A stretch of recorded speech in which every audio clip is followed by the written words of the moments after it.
Hello, welcome to day 39 of reading and praying through the Bible. Today we are reading Genesis 39 from the NKJV version. Let's start.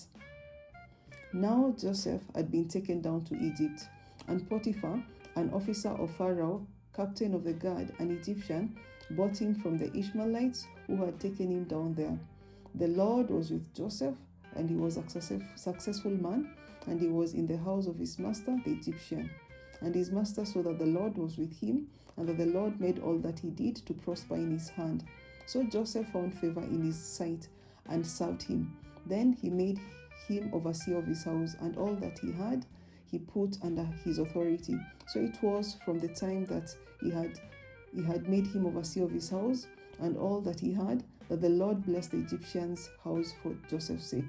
And the blessing of the Lord was on all that he had in the house and in the field. Thus he left all that he had in Joseph's hand. And he did not know what he had except for the bread which he ate. Now Joseph was handsome in form and appearance. And it came to pass after these things that his master's wife cast longing eyes on Joseph.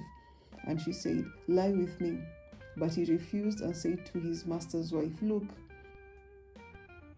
my master does not know what is with me in the house, and he has committed all that he has to my hand.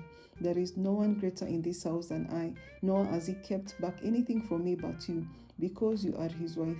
Now then, can I do this great wickedness and sin against God?" So it was as she spoke to Joseph day by day, that he did not heed her, to lie with her or to be with her.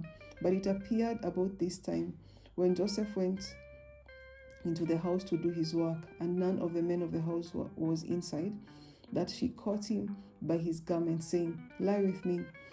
But he left his garment in her hand and fled and ran outside.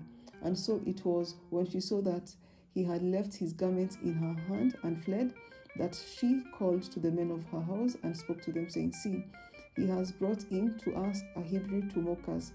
He came in to me to lie with me, and I cried out with a loud voice. And it happened, when he heard that I lifted my voice and cried out, that he left his garment with me and fled and went outside."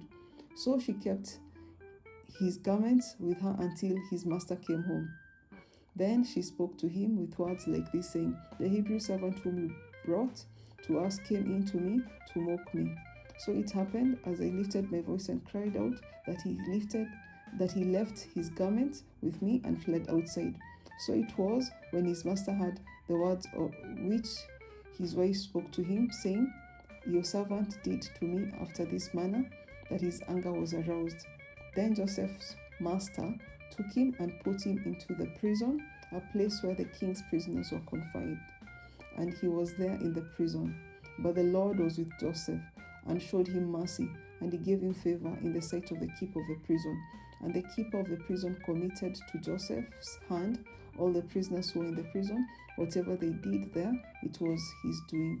The keeper of the prison did not look into anything that was under Joseph's authority, because the Lord was with him, and whatever he did, the Lord made it prosper.